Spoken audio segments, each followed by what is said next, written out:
Well, good morning. It's great to be back here at Cedarville. Dawn and I love to come back here and see the college students. I'm talking today about choices. Boy, there's so many choices that we all make.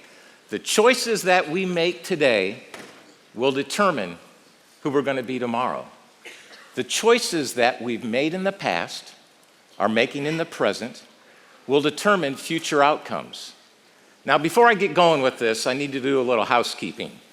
I'm not a professional speaker.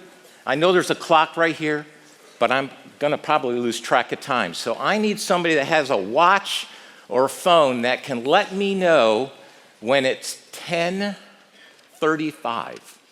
Anybody, 10:35. This means a lot to me. I saw your hand. It's worth $100. 10:35. You got to be able to yell out that it's 10:35 if I don't get to the third part of my speech, okay? Okay, now nobody else listen to this part, because I'm going to tell her what's going on. Okay, I'm going to talk about some choices that Dawn and I made, okay? And then I'm going to go, nobody listen, think about the pink elephant. Pink elephant. Talk about choices that Dawn and I've made. And then I'm going to go into a chapel-wide illustration, okay? And then I'm going to go, when you hear that Dr. White's homecoming chapel speech about the state of the university, I need to be at 10:35 at that point. Okay. If I'm not, just say 10:35. You have my permission. Okay. Interrupt me, okay? You got it? Yes, sir. There you go. Okay, here we go. Choices. Hey, she chose to sit right there and raise her hand. Past choices, current choices determine future outcomes. She just got $100. So let me start going here. Here we go. For Dawn and I, choices started this summer, 35 years ago. We're going to be married. Our choices started right here at Cedarville. That's where we met. And when we met here, we talked about different items that were going to go on in our marriage. But one thing that we found was similar with both of us is that we love children. Young children, older children, bigger children. How about young adult children like Cedarville young adults? That was Dawn and I. We started with our family. We had 3 boys. But we knew that we weren't done yet. So we have 3 boys. We wanted a little girl. Listen, we figured out the 3 boys, but we hadn't figured out the little girl thing. But God had figured it out. And it was through some friendships here at Cedarville, Jeff Brock, Dave Ormsby, Vinnie Jackery, that through them, they led us to the thought of international adoption. We hadn't given that any thought before, but God used people here at Cedarville to lead us to choices that we were able to make, and we chose international adoption. And in 1999, we flew to Moscow, Russia. And in Moscow, Russia, we took 2 cars because I took my whole family with me. The 3 boys and Dawn and I, we all went. Took 2 cars to get us, and we drove to orphanage number 13. And there we met our daughter, Polina Oshakova. We gave her the name Andriana Laura May. And what an exciting thing to have a full family now with all 4 of our children. Time flies. You'll find out. My kids are grown. My oldest, Jonathan, married Rebecca. They have a little boy, Samuel. They're involved with foster care in the state of Ohio. My middle boy, Jordan, is married to Jessica. They have 2 boys, 1 adopted, and 3 foster children that they're looking to adopt one day. My youngest son, Jesse, at 6'5", married his wife, Alex, at 5'2". Cute couple. And they have 3 children, and they're involved with international sponsorship. It's just such a joy to see some thoughts that Dawn and I and choices that we had made early on start carrying over to the next generation.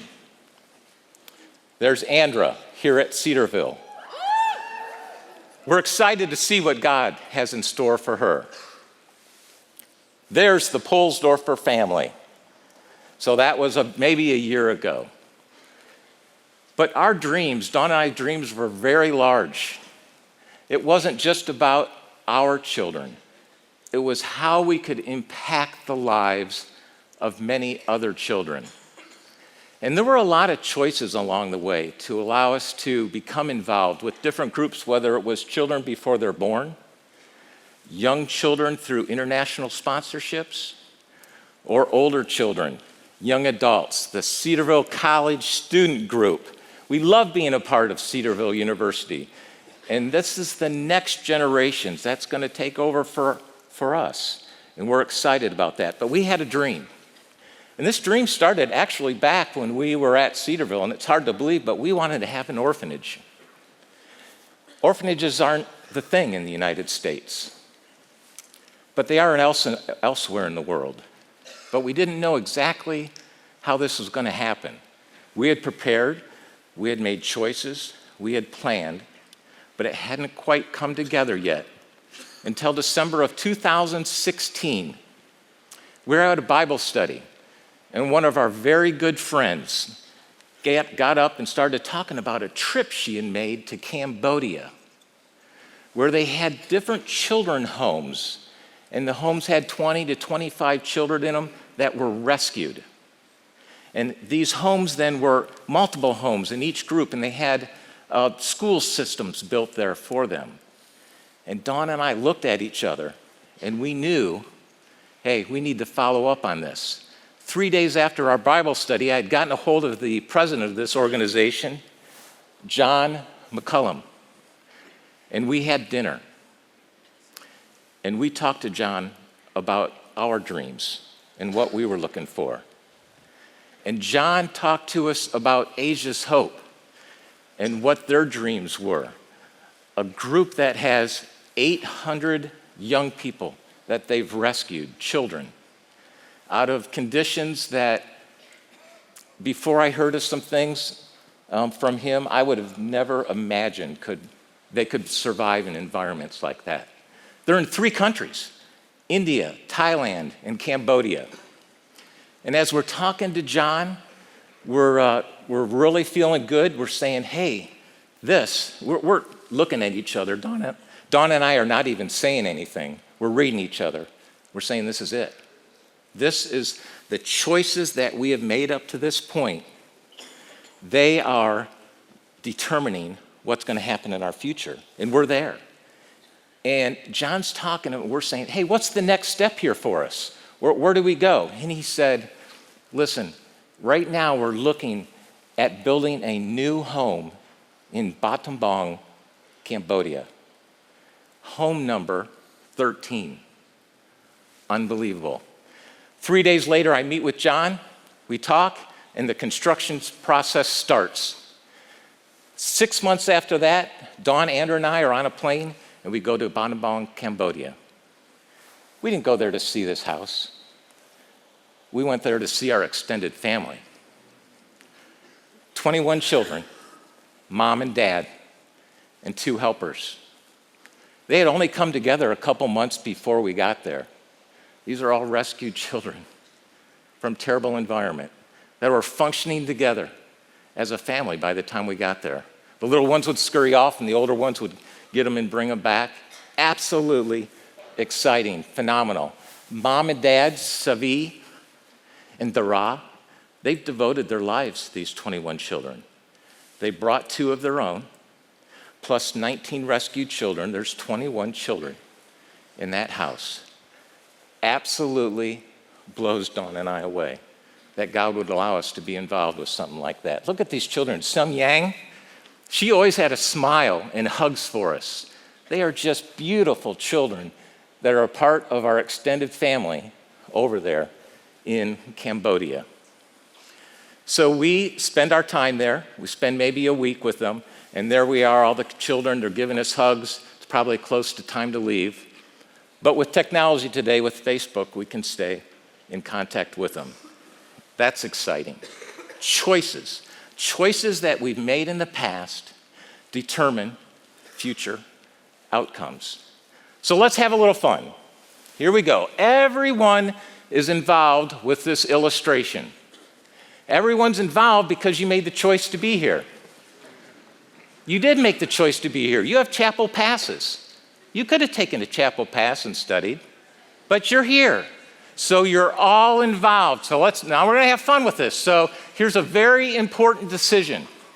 And we're going to see this choice that you've made because we're going to start eliminating some folks depending upon choices. This is important. I need to know by show of hands, very important, who picked iPhone versus Android or some other device? iPhones. Okay, iPhone people, you are still in because you made the iPhone choice. Okay. Here we go, iPhone people. If you keep those hands up, believe me, you're going to want to have them up. I have to stand up here, you can at least keep your hand up. Okay, iPhone folks, if you have an Apple Watch, put your hand down.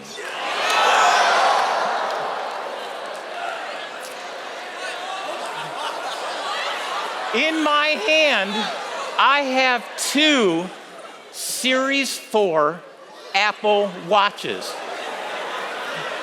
Now remember, right? The choices that we make in the past, have made in the present, determine future outcomes. Are your hands still up? Now, since I'm on the first floor, unfortunately, everybody that's not on the first floor, put your hands down. I only have so much time, and I got to stay on the first floor. Now, here we go. Here we go. If you are a student, Rick, if you are a student, stand up. That has the iPhone, no Apple Watch. Okay, so this is what we're down to. I'm a business major. My wife's a Bible major. So if you're a business major or a Bible major, you may remain standing. All right, look at this. Okay, fantastic. The choices that you made in the past and the present determine future outcomes, right? What do you think I'm giving these away? I'm just holding them. I don't have good eyesight. Which one of these looks black? Is that black right there? That one's definitely okay, that one's black. Okay. What major are you? Business management? You were sitting in the front. Right there, there's one. Who do I have right here? What major? Finance and accounting. Finance and accounting. There you go, Apple Watch. Everyone sit down. The choices that we've made in the past are making in the present determine future outcomes. Let me give you a little sample of business decisions. I'm 30 years old at this point, not now, but back at this time. See, not everybody was laughing, I'm pulling it off. When I was 30 years old, my business partner and I happened to work for his father's company. It's a $60 million a year company. My business partner, Matt Romanoff, came to me and he said, I went and talked to my dad and I told him I loved him, but I'm leaving the family business.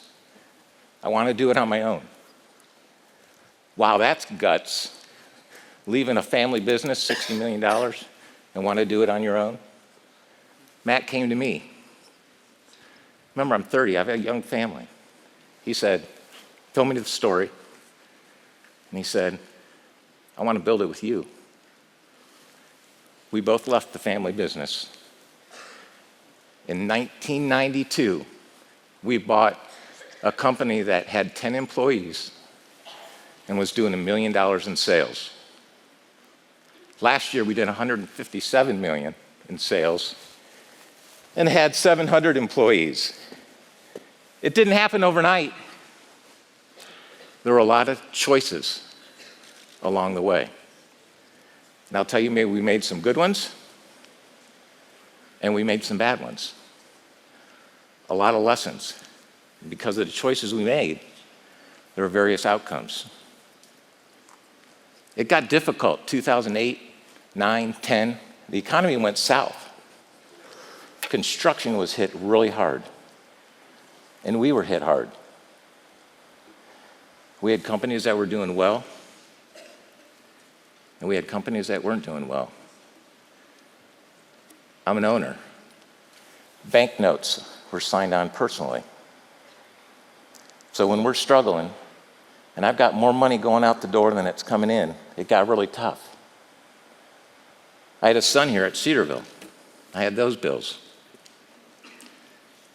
And it got so tough that I'm laying in bed one night, and I have to talk to Dawn. And I said, listen, it's bad. I don't know if we're going to make it. I don't know if we're going to lose the house. And I started crying. I said, I don't even know if I'm going to be able to pay for my daughter's wedding. It was bad. And my wife looked at me, and she said, it's going to be okay. She said, we're going to make it. She said, if we lose it all, I'm with you. That's the wife I've got. She stuck with me. She chose to stick with me. Although I had made some bad business decisions, she chose to stick with me. We didn't give up. We didn't give up personally, and we didn't give up with our business. We figured out how to get better. Listen, when it gets hot in the kitchen, you stay in the kitchen. Winners stay in. That's when you're growing. That's what I believe. I don't think you grow as much when things are smooth. I think you're growing when times are tough.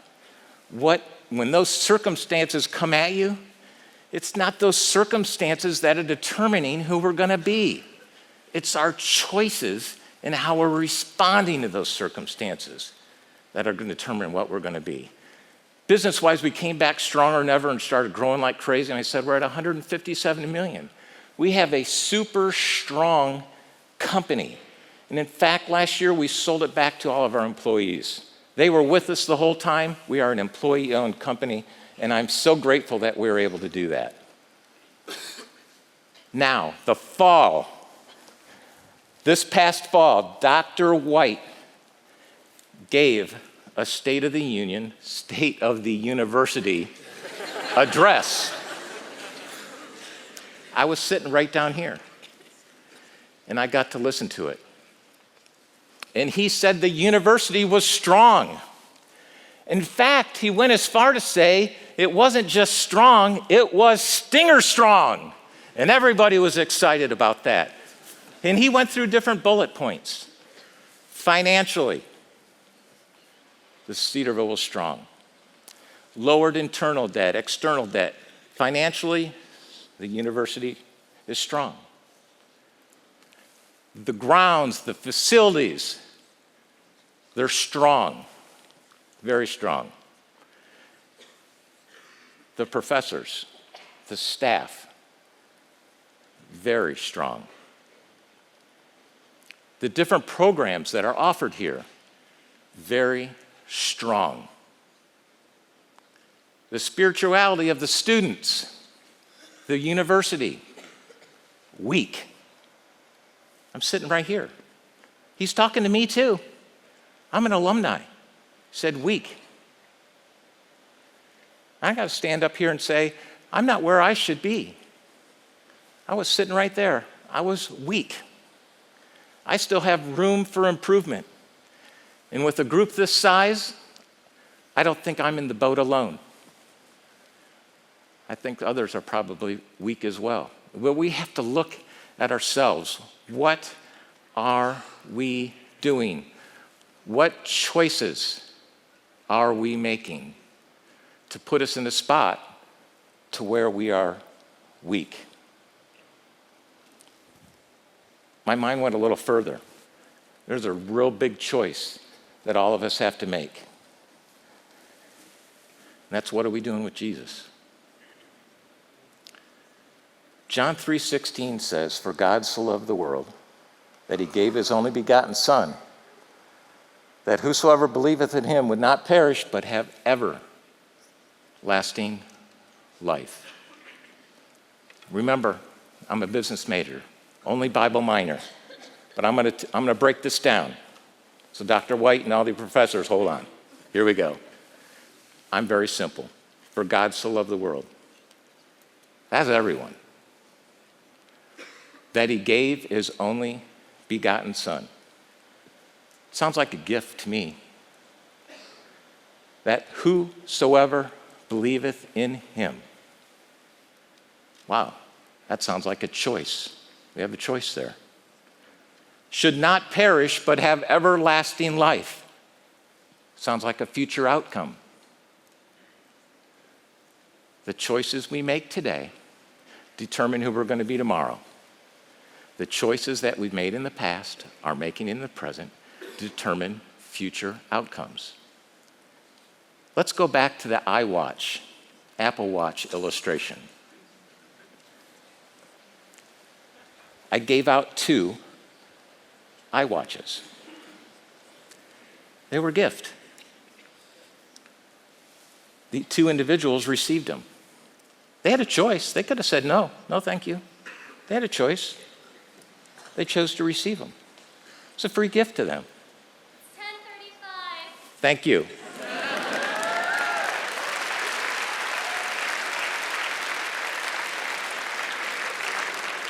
They chose to receive them, the free gift. The gift wasn't free.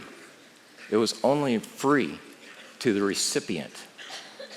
Believe it or not, when I was at that Apple store, they said I couldn't leave until the price was paid. There was a price that had to be paid for those Apple watches. Back to John 3:16, "For God so loved the world that he gave his only begotten Son." That's a free gift to the recipients. Gift isn't free. There's a huge price to be paid. There's the debt of all of our sin that needed to be paid. And Jesus paid that by dying on the cross for us. And he paid that debt, and he conquered death, and he rose again so that we should be able to live together with him forever in eternity. For God so loved the world that he gave his only begotten Son, the gift, that whosoever believeth in him, the choice that we all must make, should not perish, but have everlasting life. My favorite verse is found in the book of Joshua, chapter 24, verse 15. In this chapter, Joshua's old, and he gathers the people together, and he gives them a history. He tells them the history of the Israel nation from inception, Abraham, Isaac, Jacob, from going down into Egypt, coming back up out of Egypt, conquering and taking over the promised land, the land that God had given to the nation of Israel. And he said, listen, when your forefathers were in Egypt, there were foreign gods there. Who were they worshiping? He said, when you went into the promised land, you conquered various kings. They had various gods. They're out there. Who are you worshiping? And in chapter 24, verse 15, Joshua says, choose you this day who ye will serve. These other gods? Joshua said, but for me and my house, we will serve the Lord. Choose today to do what others won't, to do tomorrow what others can't. There's a lot of choices that we're going to have to make along the way. There's not a lot of difference really between you and Dawn and I. You're looking forward and making choices for your future. Dawn and I are doing the same thing. We're looking forward and making choices for our future. We just can see a little farther in our rearview mirror than you can. That's all, but we still are looking forward. That verse, choose you this day whom ye will serve. And Joshua says, but for me and my house, we will serve the Lord. Choices. It all comes down to choices. What choices are we making? Are we going to stay where Dr. White says we were as a university, as weak? Or are we going to make choices that put us on a different trajectory? Choices. That's it for me. I'm done. Thank you. I'm glad I was here. Enjoy the rest of your day.